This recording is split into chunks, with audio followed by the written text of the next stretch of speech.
Doon po sa video ko, mapapansin nyo doon, wala po ako doon binanggit na Catholic. Kung babalikan po natin maigi, no? Wala akong minention na Catholic. So, hindi ko po direktang pinapatamaan ang mga Katoliko. Ang sinasabi ko lang po doon, kung ano po yung sinasabi ng Bible, na huwag kang sasamba sa rebulto. Bible po nagsabi noon. Wala po ako sinabi doon na Catholic. Yon, pinabulaan na ng pastor na born again na si Sid G. David na di daw Katoliko ang pinatatamaan niya. Dahil sabi niya, hindi naman direktang Katoliko ang pinatamaan ko. O, di, pinatamaan niya, hindi lang direkta. Di ba? Bakit? Kung balikan natin yung video niya, sabi niya, wala naman akong binanggit na Katoliko. Pero ito, yung iba naman, nagpapahid pa sila doon sa image. Kasi ang thinking nila, merong power doon sa image na yon or sa rebulto na yon. So ang tanong, kaninong image yon? Alang namang sa Buddhism yon? Di po ba sa Quiapo yon? Ang picture na yon? O di, yung sinabi ni C.G. David ng born again na hindi daw niya pinatatamaan direkta ang Katoliko. O direkta, hindi. Dahil hindi pinangalanan. Pero yon talaga ang pontarya ng kaniyang tuligsa. Nagpapatama daw ako sa mga Catholics. Doon po sa video ko, mapapansin nyo doon, wala po ako doon binanggit na Catholic. Kung babalikan po natin maigi, no? Wala akong minention na Catholic. So, hindi ko po direktang pinapatamaan ang mga Katoliko. So hindi daw niya direktang pinatamaan. Maniwala ba kayo? Sasagutin natin ito, ang kaniyang atake, lalo na sa ibang mga kapatid natin sa iba yung pananampalataya, pag larawan na, Diyos-Diyosan agad. Tatalakayin natin, samahan ninyo ako. Kasi umalingan, pag palaging inulit-ulit ay magmukha talagang katotohanan para sa ating mga kapatid na kulang ang kaalaman. Ang pagkadaya ay maranasan sa iba't ibang paraan. Pero napakasakit pag madaya tayo sa pananampalataya. Dahil nanganib pati ang ating kaluluwa. Viva Cristo Rey! Pro Dio et Ecclesia! Kumusta sa lahat ng mga kapatid na sumusubaybay? Again, Happy New Year sa lahat. At tapos na ang taong 2024. Nandito na tayo sa taong 2025. Pero di pa natapos ang mga anti-Katoliko sa pagpatama sa aral ng simbahang Katoliko sa maling akala na ang lahat na mga larawan ay Diyos-Diyosan na. Kaya, sasagutin natin ito mga kapatid. Kumusta? Welcome po sa mga suking taga-subaybay at huwag kalimutan na pindutin ang like sa ating live at huwag ding kalimutang mag-subscribe kung bago ka lang at pindutin ang bell button para updated kayo sa ating talakayan, mag-comment at i-share ninyo. Meron tayong katanungan diyan ng sinabi sa pastor ng born again na C.G. David. Ano daw? Nagpapatama daw ako sa mga Catholics.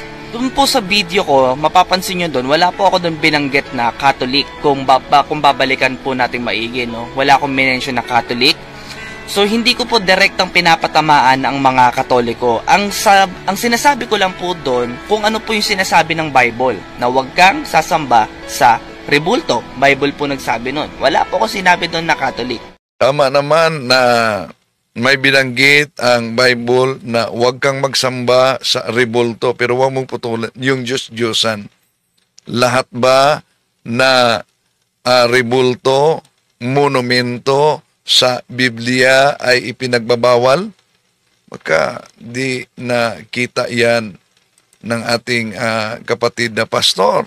Halimbawa, sa Isaias Kapitulo Isaias Kapitulo 56, versikulo 5, using the Living Bible, then I will set up a monument in the area of my temple. Ano daw ang templo ng Diyos?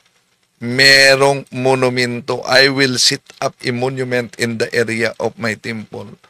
Ang tanong, ano po ba ang kabuluhan at tinatalakay na natin kung ano ba ang kabuluhan sa monumento?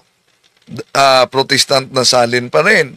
Etong Joshua chapter 4 verses 6 up to 7. We will use them to build a monument so that in the future, when your children ask, what is this monument for? You can tell them, it is to remind us that the Jordan River stopped flowing when the ark of God went across. The monument will be a permanent reminder to the people of Israel of this amazing miracle. So, malaki palang kabuluhan ang monumento. Pero ang tanong, lahat ba na mga larawan diyan sa Biblia ay Diyos-Diyosa na? Pakinggan natin itong pahayag ni Pastor C.G. David. Pero bago dyan, atin mo nang i-acknowledge ang mga kapatid natin na pumasok ngayon sa comment section. Welcome po sa lahat ng mga kapatid. Armando Sagario, taga-subaybay, watching from Imus, Cavite. Si Francis Macabugto sa Malaybalay City. Si Randy Ilagan. Si Analisa Oso. Armando Sagarino, si Margie Saligan, si Elias Builis sa Bukidnon. Kaluoy anak nga tawhana, grabe ka. Si Orlando Fabriki, Happy New Year. Si Josie Montisa, halatang nagpapatama ka, Pastor Agoy, huwag ka ming gawin taga-week lang na Katoliko, mabudol mo. Happy New Year, Brother Windel. Okay? Si Simeon Casas, Happy New Year, Brother Windel. Sa lahat ng mga kapuntos, kay Father Darwin Gitgano, kay Bro Jando Alabado, kay Kebornok. Malapit ng birthday ni Kebornok. Ngayong January 5, no? Ay, January 5. Uy, birthday ni Kebornok ngayon. Ha? Kebornok, happy birthday. Happy birthday, Kebornok. Okay. Si kapatid na Edelberto Viloso Jr., si Mary Manato, si Gloria Yoga, si Imelda Valdi, Jane Palma, Kalandrakas TV, Maayong Adlaw from CDO, si Pretty Marcial, at sa lahat natin mga kapatid. Yan sa, maraming salamat sa star ni Haiz Adon. Hello kapatid. At sa lahat natin mga sumusubaybay, welcome po, no? So, acknowledge natin Happy New Year kay Lucita Alanis. Lucita Alanis, welcome. Sa lahat, si Monching Kaling, walang kaligtasan, matatagpuan sa siktang sulpot, sa born again, kung madalas silang aatakihin, pagsisinungaling, Juan 8:44, ang founder ng Katoliko ay Jesus Christ. Si Asi Kilayon, Happy New Year, Brother Wendell. Si Ruel Orial Olaris Jr., si Haydon, ano ba to? Maraming salamat po. Si Andil Umalin, si Leonida Sanchez Sarabia, diyan sa Tagbilaran, Bohol. No? Si Melvin Herbusa, Lucita Lanis, o Kaburnok, birthday ni Kaburnok pala ngayon. O, si Ostads Div, Christian Dawa, bro, congrats sa debates mo. Ostads Dave, sino ba tong Ostads Dave? Si Dawon ba to? Si Lasita Alanis, salamat bro, Brad Windel, amin. Sa lahat natin mga sumusubaybay. Uy, maraming salamat sa suporta ni kapatid na Randy Ilagan. Kaburnok, hello, happy birthday Kaburnok. Ito si Kaburnok, nagdiriwang ng kaarawan niya at inanyayahan tayo kayong lahat, no? Magpunta sa bahay ni Kaburnok, hanapin niyo si Kaburnok. Doon tayo magtanghalian sa kanya. Si Josie Montisa, watching from Manila. Si kapatid na Corazon Visconde, Happy New Year. Mga taga-CFD, salamat. Nandyan kayo. Tagapagpaliwanag sa tunay na pananampalataya. Randy Ilagan, Happy New Year. Si Armando Sagarino, happy birthday, Funk Busters, Kaburnok. Si Randy Ryan Labawan, watching from Japan. Juicy Montisa, happy birthday Kaburnok. Fuckbusters PH, happy birthday. Happy New Year, bro Wendell. Birthday mo, di mo ba? So, doon kami maghapunan, ha? Kaburnok? Hanapin ka namin. So, Margie Saligan, happy birthday, Kaburnok. Orlando Pabliga, happy birthday, bro, Kaburnok. So, sa lahat natin mga kapatid na sumusubaybay, si Bisaya po kong dako. Bisaya kang dako. Ako ang Kristiyano na marunong mag-Arabic. Kabayan na bro Windel. So, maraming salamat. Yung sa Bohol, may CFD tayong magaling talagang mag-Arabic, no? So, sa lahat natin mga kapatid na sumusubaybay, welcome sa ating lahat. At di na natin pa tatagalin pa. Okay, pakinggan natin si G. David at sasagutin natin ito. Tanong sa akin, sabi niya sa akin, CJ, bakit hindi ka sumasamba sa rebulto? Or bakit yung samahan ninyo ay walang mga imahen? So, yun. May nagtanong daw sa kanya, bakit ang samahan nila ay walang imahen? Dahil karamihan sa mga siktang tatag lamang ng tao ay mga modernong heretics ngayon, tulad noon na merong tinatawag na iconoclasm. Yung iconoclasm na pinangunahan noon ni Leo III, di yun Santo Papa, Emperor yun, na iconoclasm meaning images destroyers. Dahil balak nilang i-convert ang mga Hudyo, mahihirapan sila sa pag-convert sa mga Hudyo, kaya iminungkahi nitong leader na ito na dapat talaga wasakin yung mga imahen. Kaya nagkaroon ng Council of Nicaea, Second Council of Nicaea, in the year 787, and it was decreed by the council that sacred images may be honored without idolatry. Yon, malinaw ang deklarasyon ha. Ang sabi ng ating mga kapatid, di gawa-gawa lang yan. Maraming salamat pala ni kapatid na Josie Montisa sa suporta. Sandali, maraming salamat kapatid sa suporta. Okay.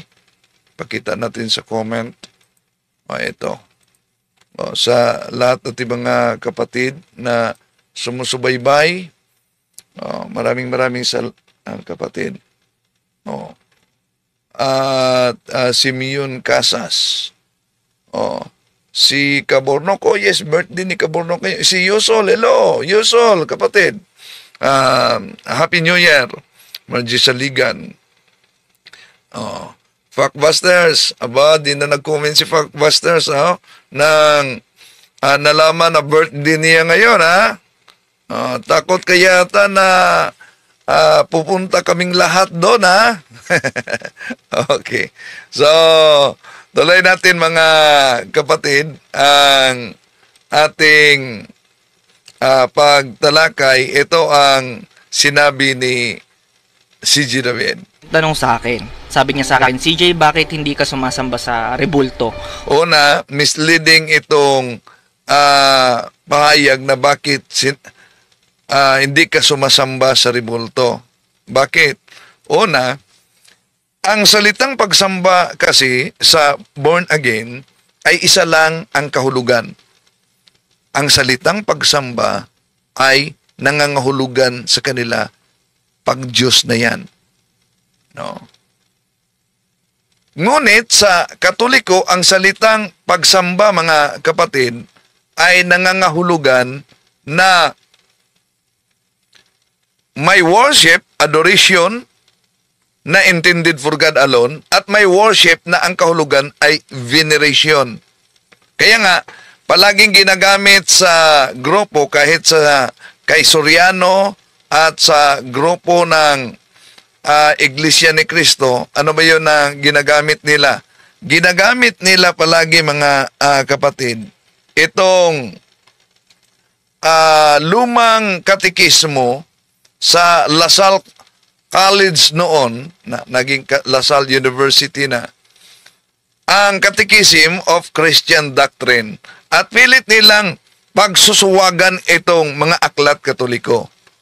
Ito kasi ang nakasulat sa Catechism of Christian Doctrine number 3, 1995, page 87. Ought we worship holy images?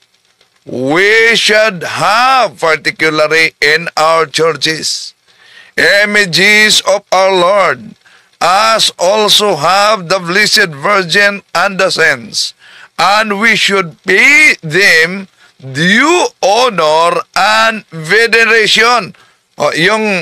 Yung nabasa lang nila na worship, mga kapatid, doon na, sinasamba din Diyos na, pero may huling bahagi, tingnan nyo ang huling bahagi, na ang worship na ginagamit diyan ay we should pay them due honor and veneration.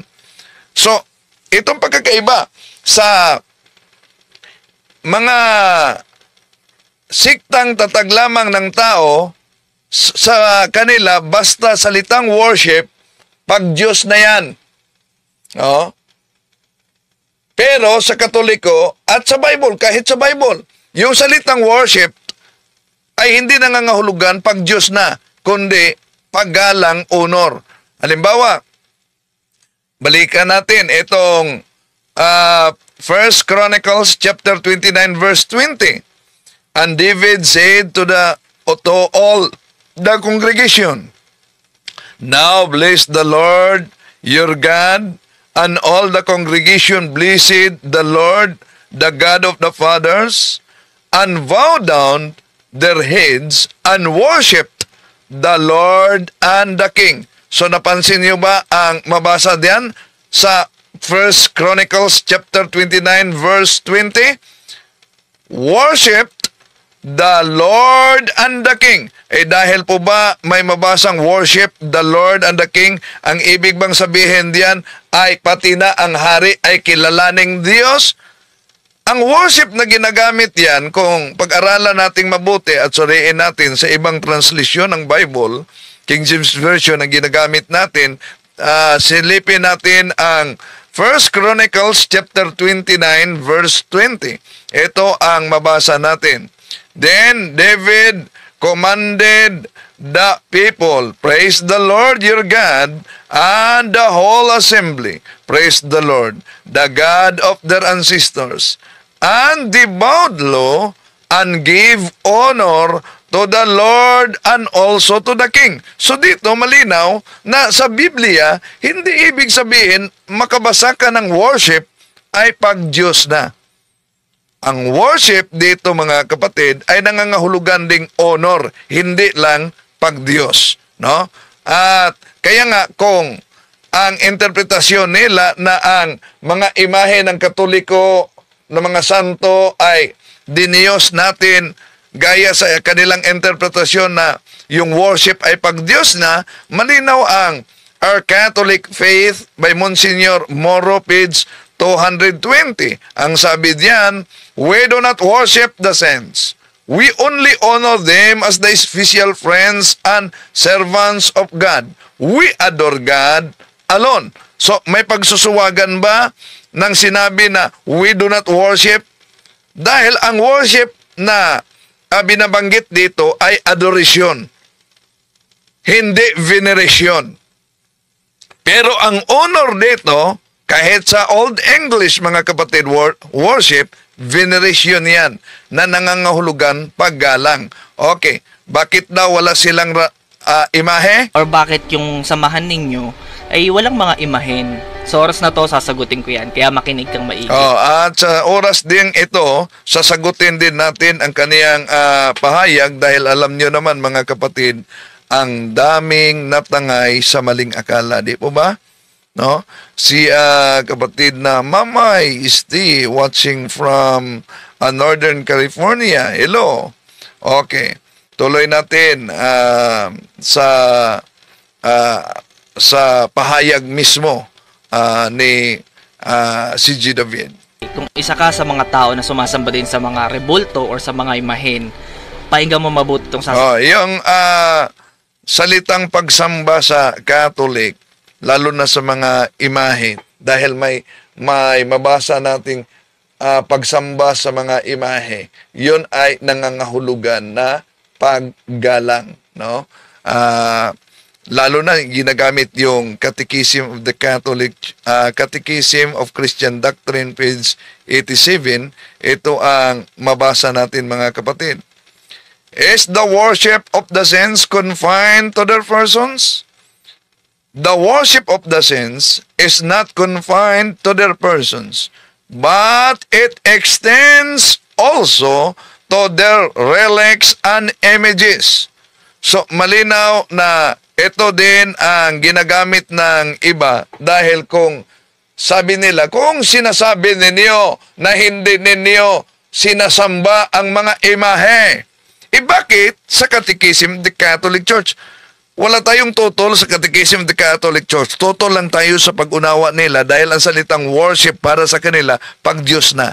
Halimbawa, balikan natin ang Bible. Dito tayo sa mabasa mga kapatid, may ginagamit Daniel 2:46. Ito mabasa natin. And then King Nebuchadnezzar fell upon his face and worshipped Daniel and commanded that they should offer an oblation and sweet odors unto him. So napansin nyo, dumapa sa lupa si Haring Nabucodonosor at ginamit sa King James Version dito na sinamba niya si Propeta Daniel.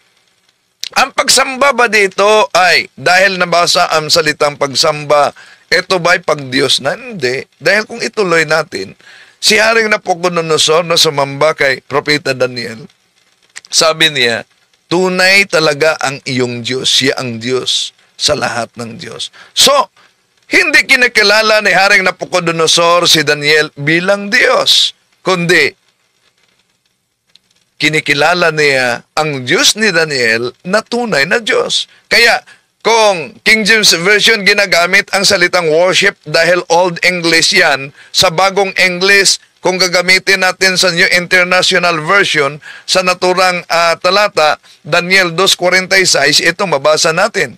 Then, King Nebuchadnezzar fell and prostrate before Daniel and paid him honor. Ano ang salitang worship sa Old English? Sa New English, honor. Therefore, hindi lahat na pagmabasa nila worship, pag Diyos na. Di ba ba? Isip-isip naman pag may time. Research naman pag may time. Tuloy natin. Sabihin ko, dahil naniniwala ko, kailangan mo ito na matutunan. So naniniwala din ako dahil si G. David, dating Katoliko siya. Pero, yun ang mahirap kung dating Katoliko ka, lalo na pag wala kang alam sa pinanggalingan mong pananampalataya at doon ka natuto sa mga anti-Katoliko.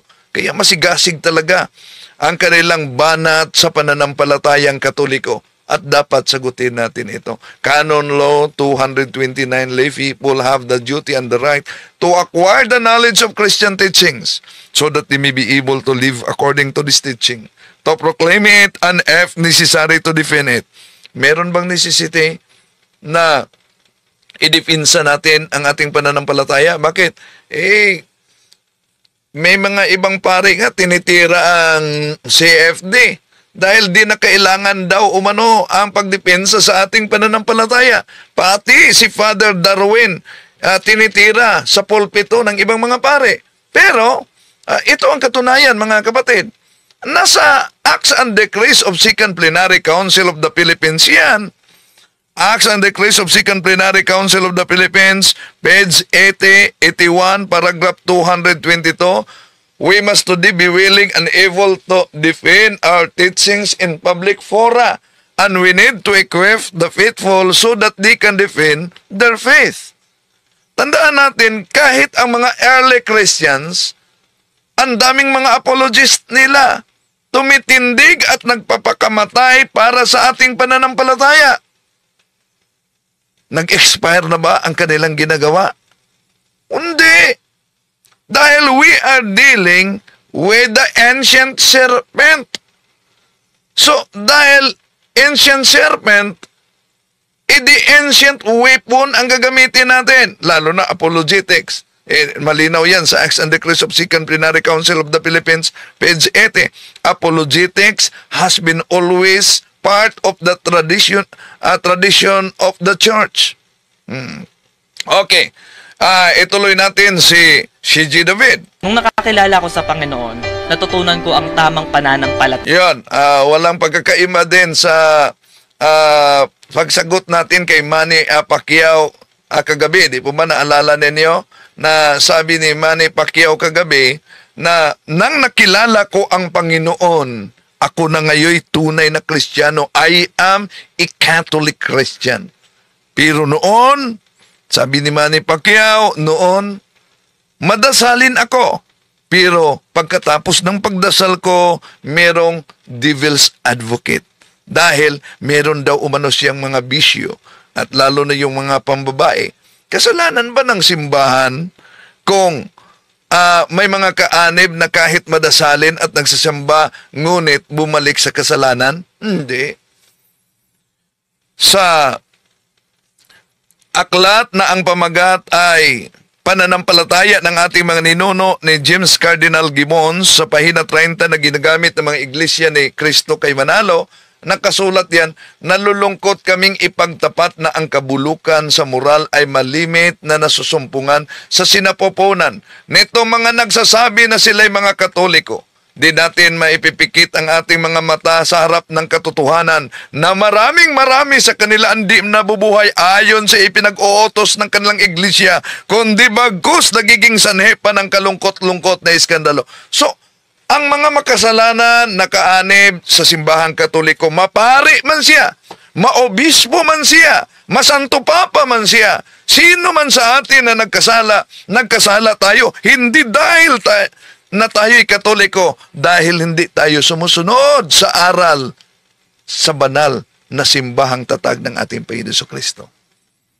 Pero ulitin ko, Batay sa kasaysayan, ang dami ng mga makasalanan na sumusunod sa aral ng simbahang Katoliko at sila'y nagiging mga santo. Tuloy natin si G. David. Taya at kung paano ang tamang pagsamba sa Diyos. At ito yung pagsunod sa sinasabi ng Bible. Hindi Ayan. Dinanggit natin itong kagabi para sa di nakapanood kagabi mga kapatid. No, pwede niyong balikan ang video kagabi. No? Dahil ang mga born again kasi na sikta ay meron silang tinatawag na 5 solas. 5 alone. Ano yung 5 alone? Sola Scriptura, Bible alone, sola fide, faith alone, sola gratia, grace alone, sola Deo gratia. So, para sa kanila, yung nakasulat lang talaga sa Biblia ang dapat paniwalaan. At di na sila dapat pa maniwala, mga kapatid, sa idiniklara ng simbahan.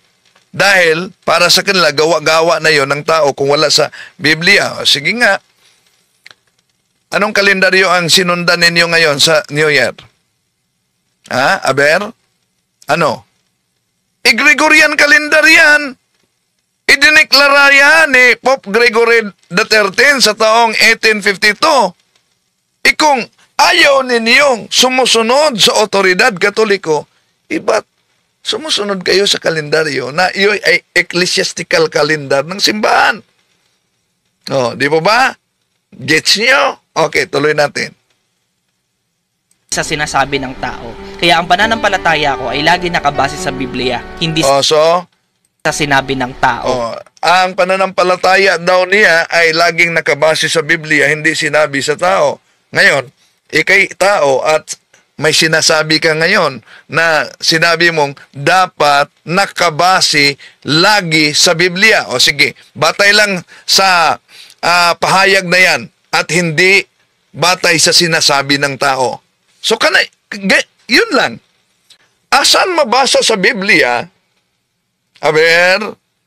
na ang paniniwala ay dapat nakasulat sa Biblia at hindi yung batay pahayag sa tao?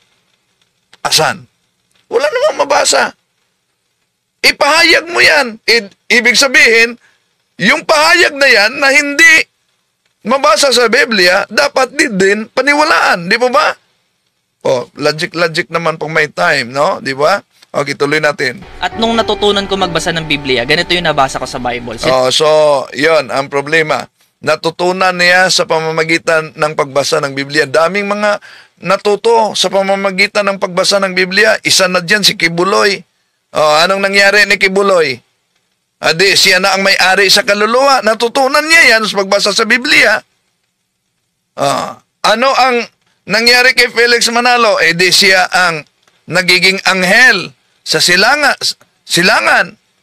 Anong nangyari kay Eli Soriano? Nagtatag siya at umanib daw umano siya sa Members of Church of God International. Anong nangyari kay Senyor Santo Niño? Nakulong ngayon. Sila'y nagbasa din sa Biblia. Kaya may wisdom ang simbahan noon nang ipinagbabawal sa simbahan ang pagsalin sa Biblia. Lalo na yung nagsalin ay walang alam sa background, walang alam sa Grego, sa Hebreo, sa Aramaiko, at isinalin lang, maraming maligaw. Anong nangyari? Dahil daming matigas ang ulo na nagbasa sa sarili na pag-unawa sa Biblia. Di po ba? Ang daming mga sikta ngayon. Isa na ang born again, mga kapatid. Ang daming mga sikta ngayon na lumalabas. Sabi ni kapatid na Yusol, meron ding nakiklaim na Catholic Church, LCC, Liberal Catholic Church. Totoo. Meron ding Catholic Church daw, nagkakasal ng mga bakla at mga tumboy. Totoo. So, daming mga nag-claim. Dahil nagbasa lang sila. Di batayan, mga kapatid, na kung nagbasa ka lang sa Biblia, dahil sa karamihan na yon na mga sumulpot na sikta, bawang nagbasa sila sa Biblia at ang kanilang doktrina ay sola scriptura, Bible alone, ngunit hindi nagkaunawaan. Okay, tuloy natin. Sinabi ng Exodus chapter 34 verse 14, huwag kayong sasamba sa ibang mga Diyos dahil ako, ang Panginoon, ay ayaw na may sinasamba kayong iba. So malinaw na sinabi. Malinaw talaga na sinabi yan. Pero ang tanong, di ba alam niya na napakalinaw ang binanggit diyan na huwag kayong sasamba ng ibang Diyos? Ano yung ibang Diyos na yan? Yun po ba'y mga imahe na mga santo? Okay, silipin natin ang The Living Bible.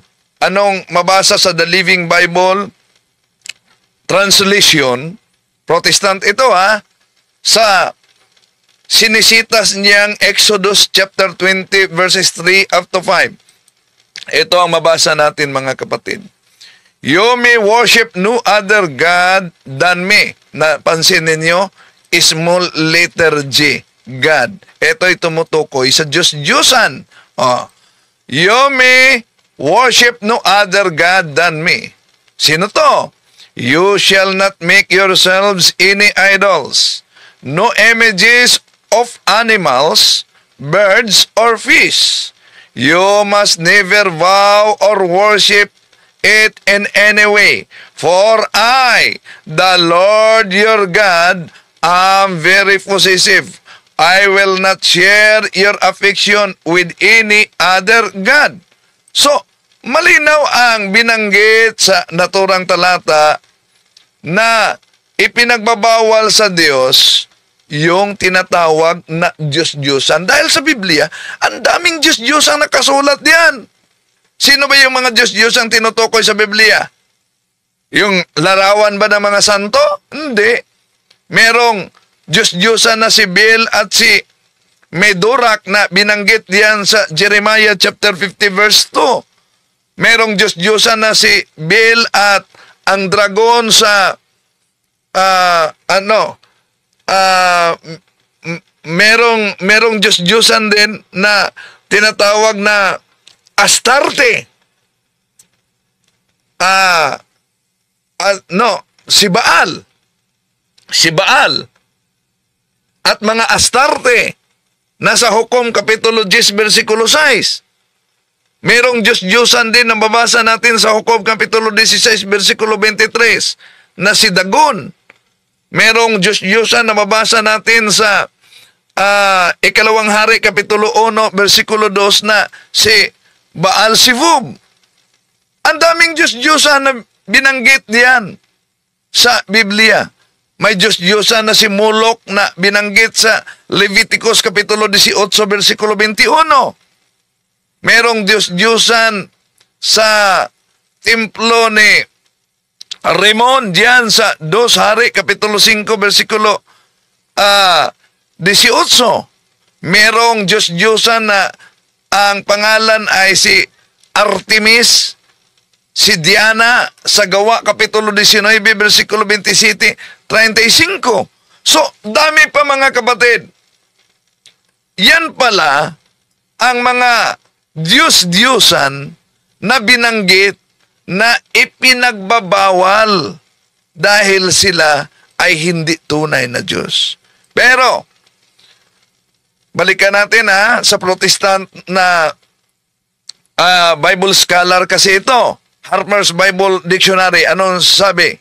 Ito, all idols are images, but not all religious images are idols.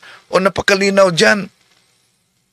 Na ang lahat umano na mga Diyos-Diyosan ay mga imahe. Pero hindi lahat na mga relihiyosong imahe ay mga Diyos-Diyosan. Ang klaro niyan, mga kapatid, di po ba? Okay. So, tuloy natin, mga kapatid, ang kanyang pahayag. Sabi ng nag-iisang Diyos natin sa langit na huwag kang sasamba sa ibang Diyos. Tama naman na kahit yun naman ang aral ng simbahang Katoliko, huwag kang sasamba ng ibang Diyos. Kaya, mariing ipinagbabawal sa simbahang Katoliko ang mga amulets dahil idolatry yan. Catechism of the Catholic Church, numero 2116, 21 Diyos-Diyosan yan. Pero ang tanong, lahat ba na mga larawan diyan sa Biblia ay Diyos-Diyosan na? Hindi. Kaya ang ginawa ng simbahang Katoliko sa mga larawan ng mga santo sa Catechism of the Catholic Church, hindi ang pagdiyos sa kanila, kundi isang paggalang. Tinatawag na veneration. Catechism of the Catholic Church, number 2138. The Christian veneration of images is not contrary to the first commandment, which prescribes idols. Indeed, the honor rendered to an image passes to its prototype. And whoever venerates an image venerates the person portrayed in it.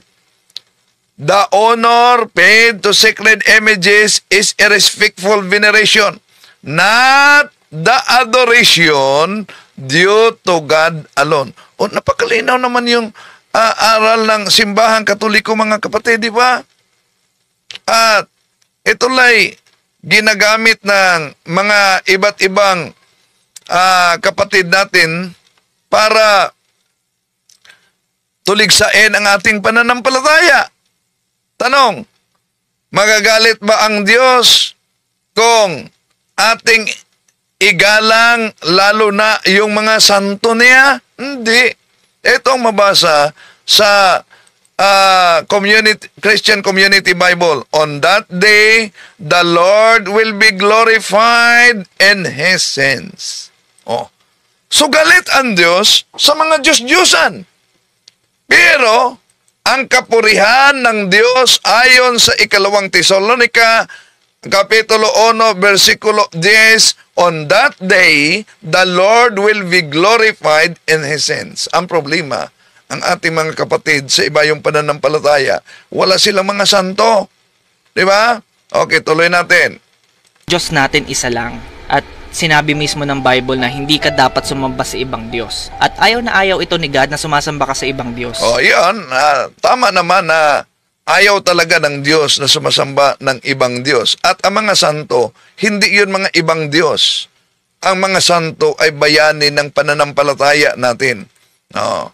Sila ang mga santo dahil ang tunay na iglesia, kung tignan natin ang unang Korinto 14:33, iglesia ng mga santo. Tuloy natin. Kasi jealous God siya. Siya ay mapagbunuhing Diyos. Ibig sabihin, siya ay selosong Diyos. For sure, kapag nalaman mo na yung girlfriend mo or yung boyfriend mo may sinasambang iba, di ba magagalit ka? So, sabi niya, kung malaman mo na yung boyfriend mo o girlfriend mo may sinasambang iba, magagalit ka. Dito pa lang mali na, no? Boyfriend at girlfriend may sinasambang iba, magagalit ka. So, mali na ang statement na ito. Pero, na ginagamit niya. Pero, tama na magagalit talaga ang Diyos sa pagsamba ng Diyos-Diyosan. Lalo na, galit ang Diyos pag iniwan mo ang katotohanan at yayakap ka sa siktang tatag lamang ng tao. Bakit? Unang Juan 2:18-19, nandito na ang mga antikristo. Sila ay kalaban ni Kristo. Sila'y galing sa atin, ngunit sila'y humihiwalay sa atin upang malaman na sila talaga'y hindi kasama natin. Delikado yon. Di po mga kapatid? Delikado yon. Tuloy natin. What more pa si God. Pangalawa, sinabi ng John chapter 4 verse 24, ang Diyos ay Espiritu. Kaya ang sumasamba sa Kanya ay dapat sumamba sa pamamagitan ng Espiritu at katotohanan. So malino na sinabi naman ng Bible na ang Diyos ay espiritu. Tama naman, wala tayong tutol na ang Diyos ay espiritu. Pero, itong Diyos na espiritu, alam ng Diyos mismo na tayo hindi mga espiritu. May katawan tayo. At dahil may katawan tayo, ano ba ang deklarasyon ng pananampalataya nila ni San Juan? Napakalinaw ang deklarasyon ng pananampalataya. Si Santo Tomas, alam nyo ba ano ang deklarasyon sa kanyang pananampalataya? Ito ang deklarasyon ni San Juan sa Juan Kapitulo 20, versikulo 25. Napakalinaw yan, mga mahal na kapatid. No? Ano yung deklarasyon niya? Hanapin natin. Ang sabi kasi diyan, maliban na mahawakan ko at makita ko, hindi ako maniniwala. Ano daw? Maliban lamang na mahawakan niya at makita niya, hindi daw siya maniniwala. So, yun ang deklarasyon talaga. Deklarasyon talaga sa pananampalataya. At maliban dyan, tingnan, ang Diyos ay espiritu, tama, di ba? Pero, nung nagkasala ang mga Israelita, ang Diyos ay nagpadala sa kanila ng ahas. Ang daming nakagat, daming napatay. So, humihiling sila ng tulong kay Moses. At nag-utos ang Diyos kay Moses, sige, maggawa ka ng tansong ahas. Asan yan mabasa? Sa mga Bilang, Kapitulo 21, versikulo 7 hanggang 8. Anong sabi ng Diyos na espiritu? Magawa ka ng tansong ahas para sino man ang makagat sa mga makamandag na ahas. Kung sila'y titingin sa ginawa mong tansong ahas, sila ay gagaling. Ngayon, ang Diyos ay espiritu at makapangyarihan, bakit kailangan mag-utos siya kay Moises na gagawa ng tansong ahas? Di na lang direkta niyang pagalingin yung mga taong nakagat sa makamandag na ahas? Bakit kailangan pa rin na makakita sila sa tansong ahas na ginawa ni Moises? Di po ba napakalinaw na ang Diyos ay espiritu, pero sa pamamagitan ng tansong ahas, pinadaloy ng Diyos ang kanyang kapangyarihan para gagaling ang sino mang makagat sa makamandag na ahas. Dahil yon ay tinatawag na prefiguration. Prefiguration sa crucifixion ng ating Panginoong Hesus.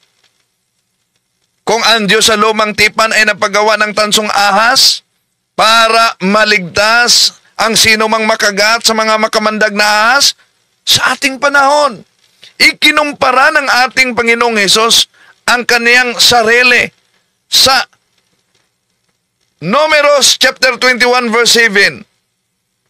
Pero ito ay hindi na ahas, kundi si Kristo mismo. Upang sino man ang titingin sa Kanya ay maliligtas. Asan yan mabasa? Juan Kapitulo 3, versikulo 14 hanggang 15. Ito mabasa natin. Kung paanong itinaas ni Moises ang ahas sa ilang, ay gayon kinakailangang itaas ang anak ng tao.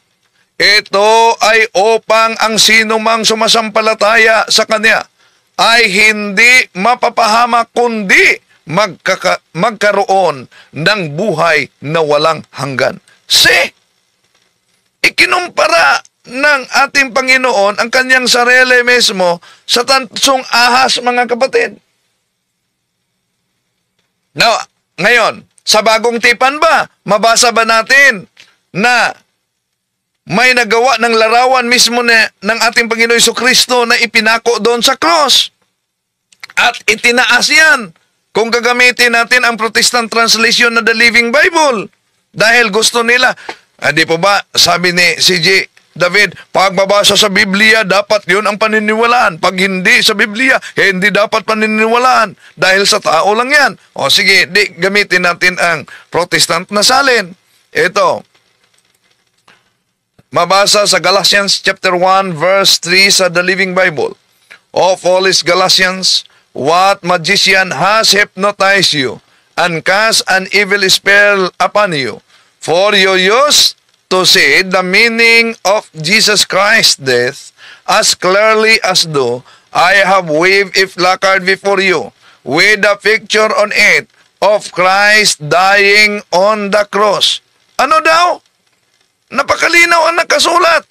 Itinaas niya ang placard with a picture on it of Christ dying on the cross. O, di po ba gusto nila? Dapat yung mabasa sa Biblia with the picture on it of Christ dying on the cross. Napakalinaw yan mga mahal na kapatid. Batay mismo sa mabasa natin. With the picture on it of Christ dying on the cross. Now, ano ba ang kahit nga kung tingnan natin ang isa pang salin ng Biblia, napakalinaw din ang mabasa mga kapatid. Kaya kung ang batayan nila ang pagkamabasa sa Biblia ang dapat paniwalaan natin, iba't ibang salin ang ginagamit natin. Hindi po tayo ibig sabihin na ang mga Katoliko ay sola scriptura na. Pero dahil hinahanap nila kasi yung letra por letra, kaya binigyan natin sila ng kasagutan batay mismo sa mabasa. Hindi siya kahoy, hindi siya bato. At sinabi mismo ng verse na yan na kapag sinamba mo ang Diyos, sambahin mo siya sa espiritu at katotohanan. Hindi ka sasamba sa bato, hindi ka sasamba sa kahoy, sa spiritual ka sumamba, sa katotohanan. Ang Diyos ay buhay, hindi siya patay, hindi siya rebulto, hindi siya bato, hindi siya kahoy. Kapatid, ano ba ang Diyos? So, tama naman na ang Diyos ay buhay.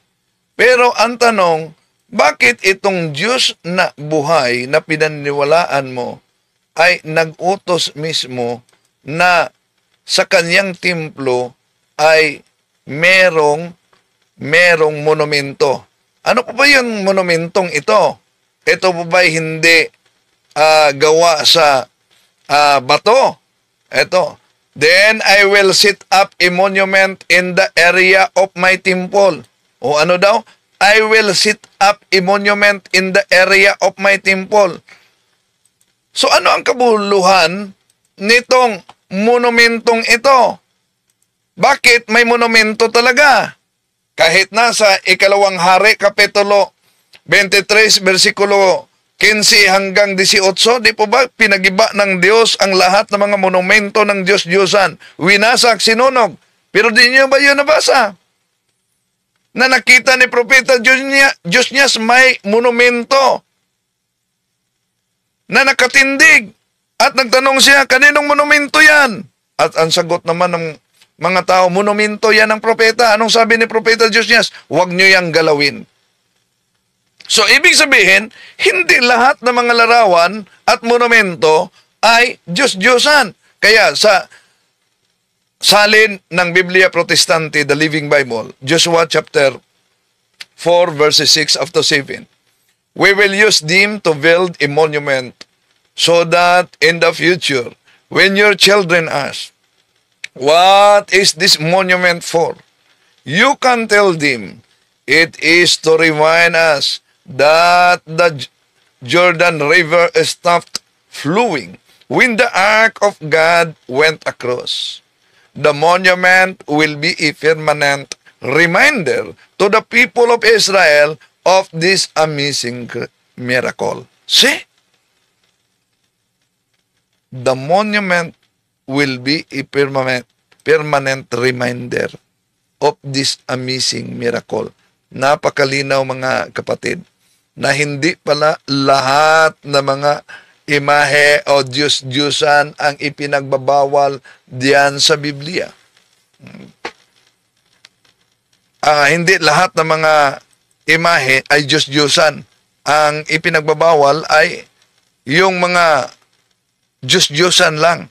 At tulad dito sa Deuteronomio Kapitulo 4, versikulo 16. Baka kayo'y mga kasama at kayo'y gumagawa sa inyo ng isang larawang enaniuan na kawangis ng alinmang larawan na kahawig ng lalaki o babae.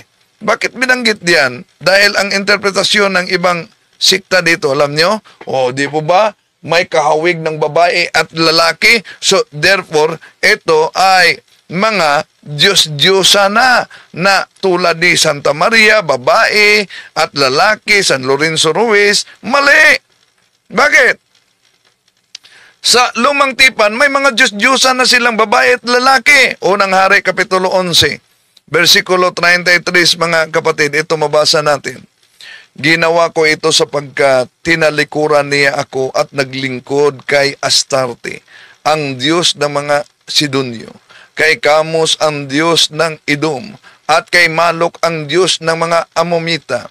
Hindi sila namuhay ng ayon sa kalooban ko. Hindi niya ginawa ang gusto ko, at hindi niya sinunod ang aking mga utos at tuntunin. Hindi nga niya sinundan ang halimbawa ni David. Yun ang ipinagbabawal ng Diyos sa Biblia, mga kapatid. So, hindi lahat na mga larawan diyan sa Biblia ay Diyos-Diyosan. Napaka linaw diyan, pero parang pilit talagang iniwasan nito mga kapatid natin sa iba yung pananampalataya. Sa kanilang atake at pagtuligsa sa pananampalatayang Katoliko. Iniiwasan talaga nila yan. So, pero ang tunay na simbahan ay simbahan ng mga banal. Simbahan ng mga santo. Tingnan nyo. 1 Corinthians chapter 14 verse 22. Anong sabi ni San Pablo dito? For God is not the God of dissension, but of peace, as also I teach in all the churches of the saints. Sa lahat ng mga simbahan ng mga santo. Tanong, bakit sa Biblia, di ba nila alam na kung tingnan natin ang Biblia, mga kapatid, ay merong mga makita natin na mga kerubin. Dahil kahit sa Bagong Tipan, ulitin ko, ang deklarasyon ng pananampalataya ni Santo Tomas, malinaw yan sa San Juan Kapitulo 20, versikulo 25. Sinabi nga ng ibang mga alagad sa kaniya, nakita namin ang Panginoon.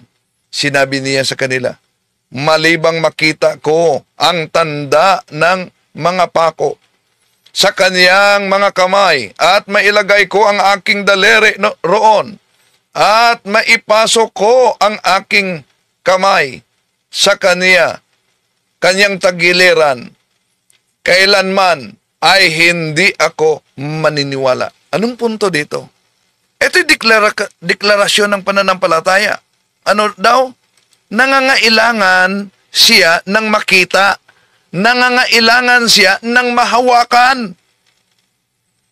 Kaya, sinagot natin yung isang pastor na mga ngaral na born again, mga kapatid, kung maalala ninyo, ano yung sabi niya? Bakit daw umano maglagay pa ng larawan diyan sa bahay. Hindi ba nila alam sa unang mga hari, Kapitulo 6, versikulo 29. Anong mabasa dito? At kanyang inukitan ang lahat na panig ng bahay sa palibot ng mga ukit na larawan ng mga kirubin at ng mga puno ng palma at ng mga bukang bulaklak sa loob at sa labas. Ano daw? Ang inukitan ng larawan na nasa paligid sa bahay, merong tinatawag na palm tree, puno ng palma, merong mga inukit na kirubin. Ang tanong, bakit may puno ng palma? Dahil prefiguration din ang puno ng palma. Ang puno ng palma sa Old Testament, Awit Kapitulo 92, versikulo 12, ito'y sumisimbolo sa mga banal na tao. The righteous shall flourish like the palm tree. Ano daw? The righteous shall flourish like a palm tree.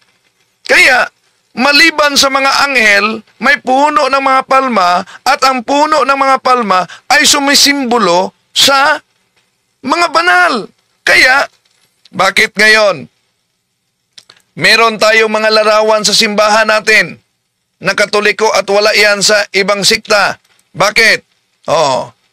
Dahil kung balikan natin ang unang mga hari, Kapitulo 6, versikulo 29, ito'y mabasa natin, at kanyang inukitan ang lahat na panig ng bahay sa palibot ng mga ukit ng larawan ng mga kirubin. Ano daw ang bahay? Uukitan, inukitan sa labas at sa palibot. Ang tanong, kung mabasa sa unang hari, Kapitulo 6, 29, na ang bahay ng Diyos ay may nakaukit ng mga larawan, sa bagong tipan, ano po yung bahay ng Diyos? Unang Timoteo Kapitulo 3, versikulo 15, ang bahay ng Diyos, ang iglesia ng Diyos, haligi at suhay ng katotohanan. Ano yung iglesia na yan? Gawa Kapitulo 9:31, himianon Ecclesia Catholis, tis Judaias kay Galalias kay Samarias, erinine kinyeno ikumodomine. Ecclesia Catholis. So, napagkalinaw yan mga kapatid. No? Napagkalinaw yan. Okay. So, yan.